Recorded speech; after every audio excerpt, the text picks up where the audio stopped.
The Boeing 787 Dreamliner. The aircraft has been grounded since January following two separate cases of batteries overheating, calling into question the safety of the plane. But Boeing says the aircraft is safe and ready to return to the air after getting U.S. approval for its lithium-ion battery fix.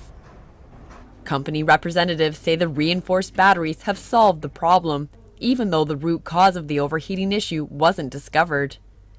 Because we know that the enclosure can protect the airplane from the worst-case battery failure, in some ways it almost doesn't matter what the root cause was.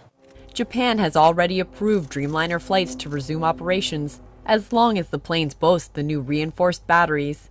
And while we deeply regret the impact this has had to our customers and to the flying public, especially here in Japan where so many of these airplanes are operated, we believe our solution is comprehensive and we know that our airplane is safe. Japanese airlines own almost half of the 787s delivered so far. According to Boeing, the forced grounding has not affected the company's production goals or plans to boost its manufacturing schedule for the aircraft by the end of the year.